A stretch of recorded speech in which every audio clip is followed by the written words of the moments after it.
When people think about drinking in Argentina, almost always the first thing to think of is red wine. But what a lot of people don't realize is how historical and popular drinking beer in Argentina is. So in this video, I've gone out and picked up 5 of the most popular Argentinian beers, and we're gonna give them a little bit of a taste test, a little bit of a ranking to see how they stand up and what my favorite is gonna be. So without further ado, let's get into the video.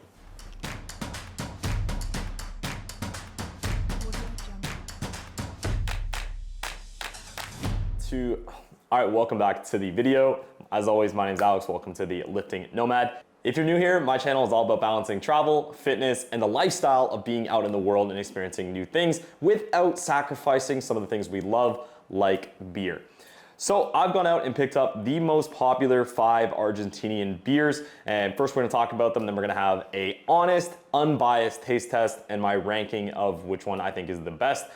Historically, I'm a pretty big drinker at home. I'm from Canada, and we do have a pretty big craft beer scene. And this is likely not too much on the craft beer side of things. These are more so like mainstream beers that you're gonna find in most pubs and restaurants and bars. So let's go down the line and see what we got. This is just according to Google, what is the most popular beer that is drank in Argentina. So we have 5 different ones here, all tall boys. And for the sake of being completely fair, of course I'm not gonna waste these beers before you even ask. All of them have been in the exact same fridge at the exact same temperature. They're all 5 tall boys, 473 milliliters. They're all about the same alcohol content. It does vary a little bit. I believe the Scotch Antares is gonna be the highest. It's 6%, so that's probably gonna put a little bit of hair on my chest. But yeah, let's go down the line, and we are gonna drink just a little bit of each. That way that I think if I was drinking a full tall boy for each of these by the time I got to the end, it's not really gonna be too fair because I'm probably gonna be pretty hammered, and then I'm likely gonna like that beer the best. So first things first, we have the Imperial, we'll zoom in for that bad boy, Imperial Golden Ale, and not much to say about it. I'll talk about the alcohol percentage. And as I taste this one, gonna give you a little bit of a backstory. Let's hear the history of each of these beers. But this is a Rubia Ligera Cerveza. It says aroma suave, refreshing, essentially. So some kind of like smooth aroma and refreshing. 4.7% in this bad boy. Moving down the line, we have Antares Scotch, which, like I said, this is definitely the strongest of the bunch. 6.0% alcohol. Not much going on in the can. It says something about artisanal since 1998. So I guess a pretty new style of beer for here in Argentina. There was a few different varieties of Antares, but I think this is the most popular one that I could find. So that's what we're gonna be going with. And for number 3, looking online, there was a lot talking about Otro Mundo, like another world beer, and I had a hell of a time trying to find that in both grocery stores and bars. So by my metric, I'm in Buenos Aires, the biggest city in Argentina, and if I can't find the most popular beer in any grocery store, in any supermarket, any bar, I don't really think it's that popular. But this Brahma I see absolutely everywhere. This Brahma Cerveza, I see this all over the city on advertisements, being drank on patios, available in grocery stores. I've had this one quite a few times, so I definitely, I don't really remember what it tastes like. I'm assuming it tastes like beer. It also says suave, refreshing, so we'll see how that actually ends up being. Moving down the line, we have the Schneider Lager, which again, very popular, sort of like street drinking beer. I think this is like one of the cheapest ones that they make. Alcohol percent on this one, 4.7%, so not too bad. And then finally, the king of Argentinian beers. You will see this absolutely everywhere if you come to visit. This is Quilmes Clásica, probably the most famous and most popular Argentinian beers. They sponsor a lot of like the main sports teams. It's mostly available everywhere. You'll see this being drank all over the city. This is like a limited edition can. Usually, I don't think I have another one. Usually it looks a little bit different, kind of white up top and blue on the bottom. And rest assured as well, these beers will be drank, even though for the purpose of this video, I'm only gonna be trying a little bit. Don't worry, I'm gonna put them back in my fridge, and tonight I'm gonna end up going out, and these beers will be drank. All right, first things first, we're gonna kick things off with the Imperial Golden Cerveza. And I actually couldn't find the Wikipedia article for this in English, so we're gonna be reading it in Spanish with the translation. So forgive me if there's something that doesn't exactly translate. But the history of this beer goes back to 1953 when the Quilmes company launched the Quilmes Imperial on the market. Originally, it was conceived as a lager blonde beer of a higher category than the common Quilmes Cristal. In 2002, the Quilmes brewery was bought by the was bought by the company that manufactured Brahma and Ambev. Within the conditions imposed by state on Quilmes to approve the sale, the multinational had to get rid of some brands, including Imperial. So I'm not really too sure if that means that Imperial is now, so I guess now it is now owned by Cerveza Imperial, is an Argentinian beer produced by CCU, which is brewed in the city of Santa Fe, province of Santa Fe, and in Luchuan, province of Buenos Aires, by Cerveceria Santa Fe, whose owners are CCU Argentina. All right, so without further ado, let's just give this a little bit of a taste test. Ooh. Now, they had a lot of different varieties of the Imperial. This was, again, the most common one I saw. I think it's maybe worth noting that some people may like the Roja version of the Rubia, not too sure, but this is just the golden. So let's give it a try. Smell is a lot more pungent than your typical sort of lager or Pilsner style beer. A lot going on here, a lot on the nose, and surprised I can still breathe from it.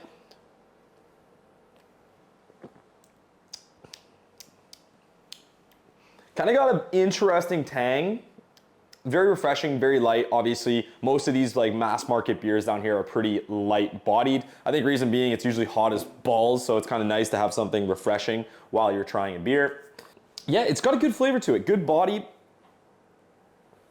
I can see this being something that I would enjoy like maybe one of. It kind of has a really hoppy finish in the end that's leaving this taste in my mouth that's kind of leaving something to be desired. I'm not really too sure what to think of it.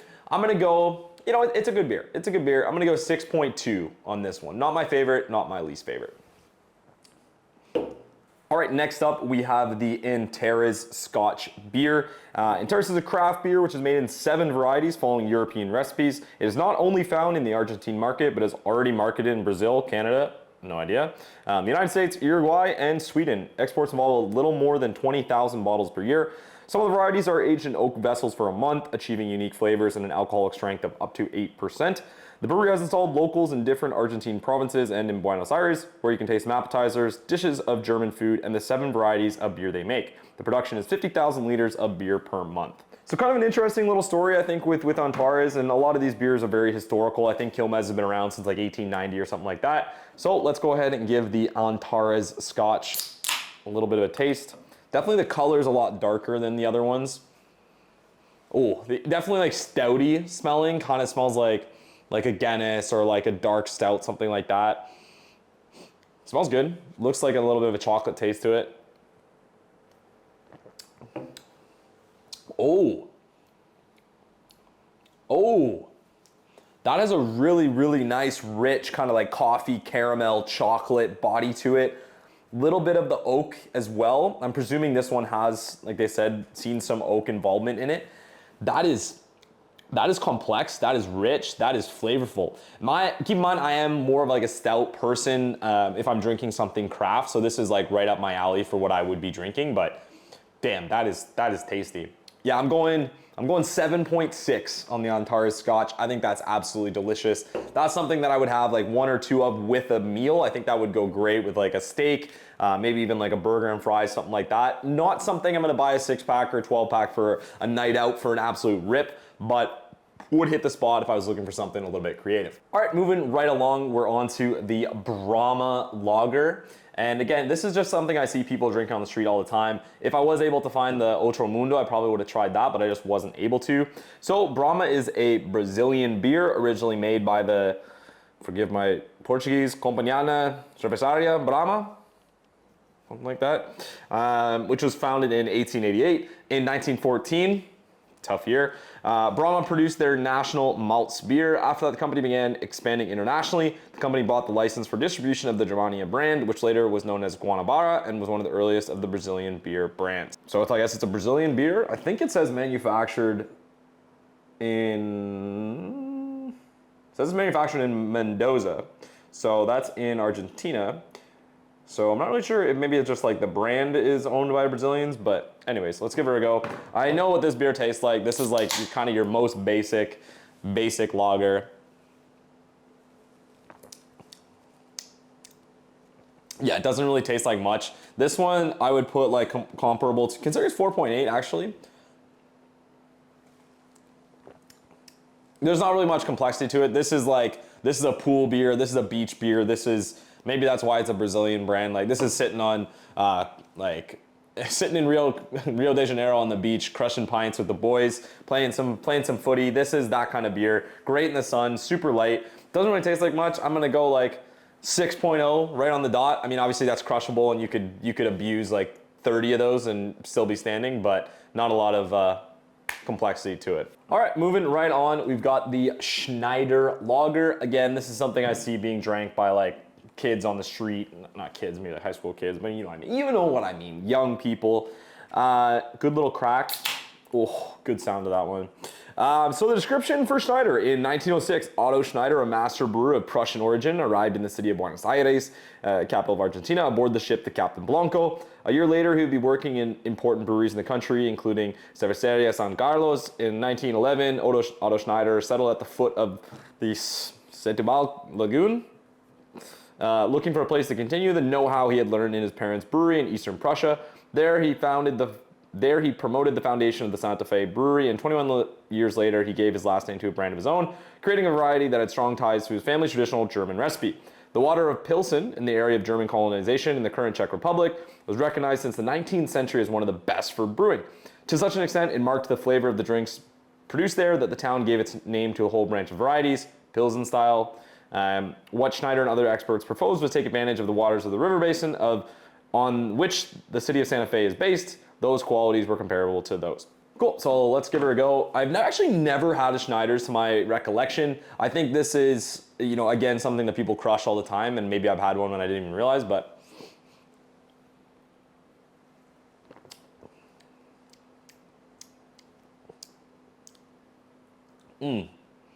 so it's as light as the other ones, as like Brahma, and I know Quilmes is gonna be, but it has like a weird little zip to it.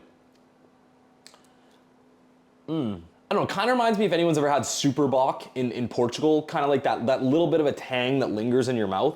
That's what this tastes like. Yeah, I'm going 5.5. I think it tastes like a lager, but there's just a little bit of a flavor kick to me that I would not want to keep drinking that as opposed to something else. All right, and finally, we have the king of Argentinian beers, the Quilmes Clásica, one of my absolute favorite things to drink while I'm down here. So let's give it a little bit of a read on what's been going on with Quilmes.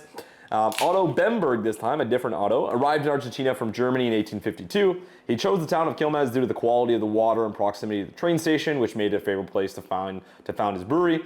On October 31st, happy Halloween, 1890, after 2 years of work, the commercialization of Quilmes beer began. So 1890, that's why it says desde 1890 on most of the cans. Over time, Quilmes transcended the limits of the city, reaching the entire country, achieving large-scale production. New breweries were inaugurated in places such as Rosario, Corrientes, Mendoza, Zarate, Tucumán, and a malt shop of their own in Tres Oriollos.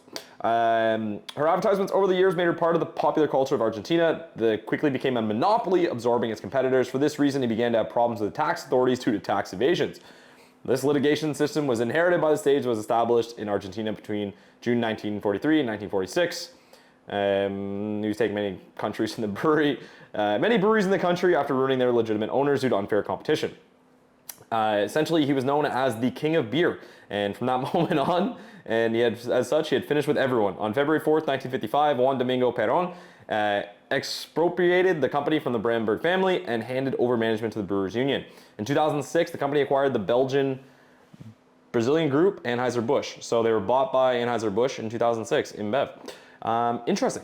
So this is like the most popular beer, I would say, by far in Argentina. Most bars have some sort of promotion out front on the chalkboard where you can see 2 Quilmes for the price of, you know, $3 or $4 depending on the spot. Yeah, super classic, available in pretty much every grocery store, liquor store. So let's give her a go. I know what Quilmes tastes like, but after we've had these, that's why I wanted to finish with Quilmes, you know?